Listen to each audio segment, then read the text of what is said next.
What's up, Demon Slayer Core?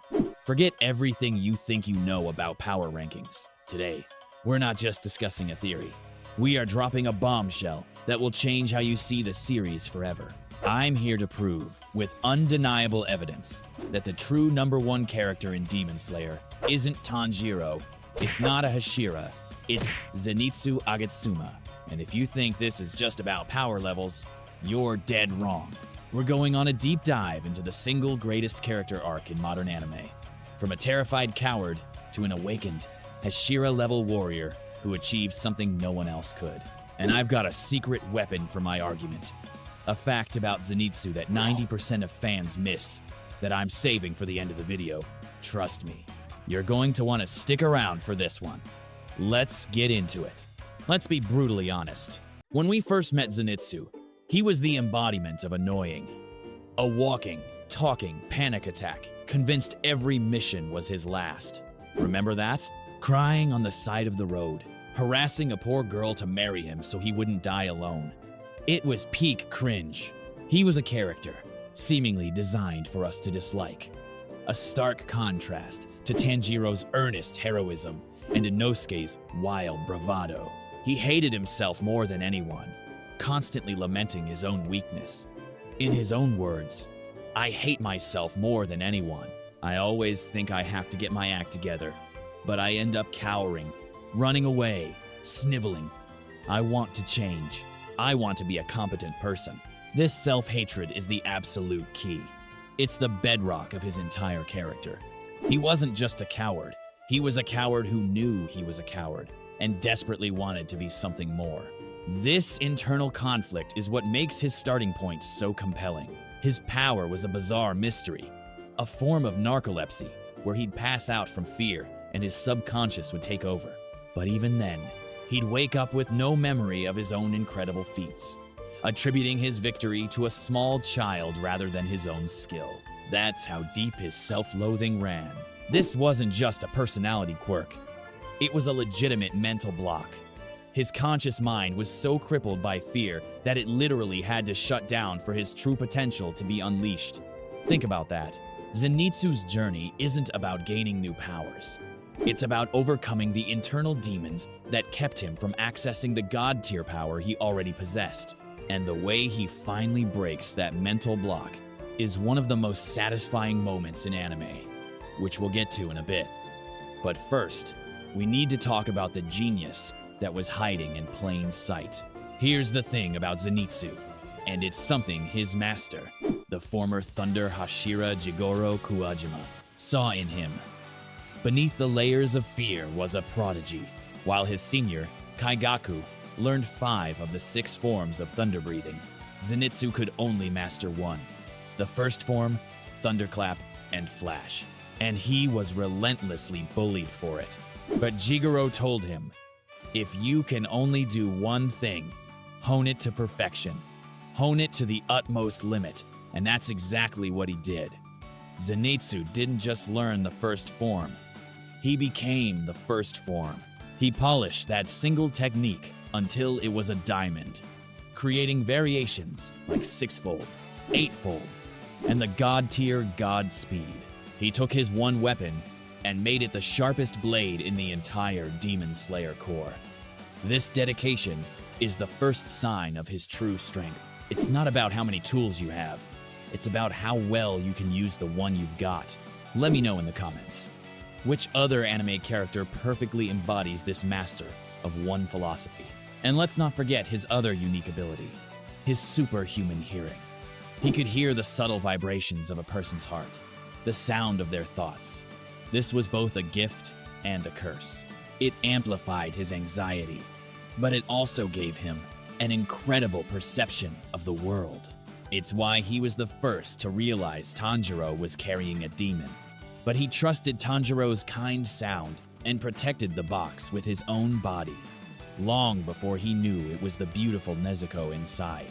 This empathy, this ability to hear the good in people, is a strength that's just as important as his lightning speed. For the longest time, Zenitsu's growth was incremental.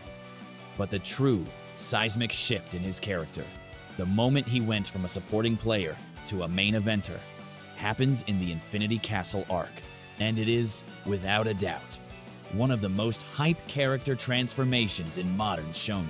It all starts with a letter from his loyal sparrow, Chuntaro. The letter informs him that his master, Jigoro, has committed seppuku. The reason? Kaigaku, Zenitsu Sr., had betrayed the Corps and become a demon. The shame was too much for Jigoro to bear. In that moment, everything changes. The screaming stops, the crying stops, the fear, it just evaporates. It's replaced by a cold, quiet, and terrifying rage. We see a Zenitsu we've never seen before. He walks through the Infinity Castle alone, and when two demons ambush him, he doesn't even flinch. He dispatches them effortlessly, his eyes filled with a chilling resolve. He tells Tanjiro, "This is something I have to do myself." This is the moment Zenitsu finally awakens. He is no longer fighting in his sleep. He is conscious, he is aware, and he is on a mission. The grief and the rage of his master's death burned away the last vestiges of his cowardice. It was the catalyst he needed to finally, truly believe in himself. He was no longer fighting to survive. He was fighting to avenge. And this leads to the single greatest flex in the entire series. And that brings us to the climax of his arc. His confrontation with Kaigaku, the new upper rank 6. This fight is everything. It's a battle of ideologies. Kaigaku, who could do everything but the first form, represents the pursuit of power at any cost. Zenitsu, who could only do the first form, represents dedication and loyalty. And in this fight, Zenitsu is a different man. He stands before an upper rank demon, a being that would have made him faint from terror just months before. And he doesn't show a shred of fear. He's the one on the offensive. He calls Kaigaku trash. He tells him that Jigoro wasn't senile, and that having pathetic successors like them is what's truly pitiful. Kaigaku unleashes his blood demon art, combining it with his 5 forms of thunder breathing. He's powerful, but Zenitsu is on another level. He's faster, he's more precise, and he has a trump card that no one could have seen coming. And it's this moment that elevates him to true #1 status. As Kaigaku scoffs that Zenitsu can only use the first form, Zenitsu says one of the coldest lines in the entire series. "This is my form. I created it, so it's all mine. With this technique, I wanted to fight you as an equal." And then he unleashes it. Thunder-breathing, 7th form. Flaming Thunder God. An attack born of pure grief, rage, and genius. A single, impossibly fast strike that takes the form of a roaring, golden dragon of lightning.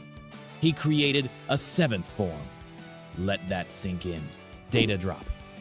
In the entire history of the Demon Slayer Corps, only 2 other known Slayers have created a new form for an existing breathing style. Giyu Tomioka, the Water Hashira, who created the 11th form, Dead Calm, and Muichiro Tokito, the Mist Hashira, who created the 7th form, Obscuring Clouds. Both of them, Hashira. And now, Zenitsu Agatsuma. This feat alone puts him on their level. He didn't just perfect a technique, he evolved it. The Flaming Thunder God is the ultimate expression of his journey, forged into a single, perfect attack. And with that attack, he does what no other non-Hashira in the series has ever done. He defeats an upper-rank demon, solo. Muichiro was the only other Slayer to accomplish this, and he was a Hashira. Zenitsu, the boy who once ran from a weak-tongued demon, single-handedly took down a member of the 12 Kizuki. If that's not Hashira level, I don't know what is. Zenitsu's journey is the most complete and satisfying character arc in Demon Slayer. He starts at the absolute bottom and climbs to the absolute pinnacle of strength and courage. He doesn't just get stronger, he gets better. He learns to believe in himself and take responsibility for his master's legacy. And the fans recognize this. In the first official popularity poll, he ranked second. In the second poll, he shot up to number 1 with over 17,000 votes. He is officially the people's champion. Why? Because he's the most relatable. Not all of us are born with Tanjiro's unwavering optimism. Many of us have felt fear and self-doubt. Zenitsu is the patron saint of self-doubt. He represents the struggle to overcome our own worst enemy, ourselves. His victory isn't just over demons, it's over his own anxiety. He shows us that true strength isn't the absence of fear, but the courage to act in spite of it. Okay, it's time. You've stuck with me this far, and I appreciate you. Here is the secret weapon. The fact that 90% of fans miss that cements Zenitsu as number 1. Are you ready? Zenitsu is the only character who truly bridges the gap between the old generation and the new. Think about it. He was trained by a former Hashira, Jigoro. He inherited his master's will, not just his techniques. But unlike the other Slayers, he didn't just inherit, he innovated. He created the 7th form, something his master and his senior, Kaigaku, could never do. He took the legacy of the past and forged it into something new for the future. He represents both tradition and evolution. He is the living embodiment of the Demon Slayer Corps' ability to adapt and overcome. He's not just a powerful fighter, he's a symbol of the Corps' enduring spirit. So when you look at the whole picture, the argument for Zenitsu as number 1 becomes undeniable. The greatest character development? Check. A unique and perfected fighting style? Check. Creating a brand new Hashira-level technique? Check. The only non-Hashira to defeat an upper-rank demon solo? Check. The official, fan-voted most popular character? Check. And the symbolic bridge between the past and future of the Corps? Double check. He is the complete package. A journey from zero to hero, from coward to warrior, from a boy who hated himself to a man who avenged his master. He is the roaring thunder, the flash of lightning, and the undisputed, true number 1 character in Demon Slayer. But that's my final argument. Now I want to hear yours. Did I convince you? What's your number 1 takeaway from Zenitsu's journey? Let me know down in the comments. And if you're a Zenitsu believer, smash that like button and subscribe for more deep dives into the world of Demon Slayer.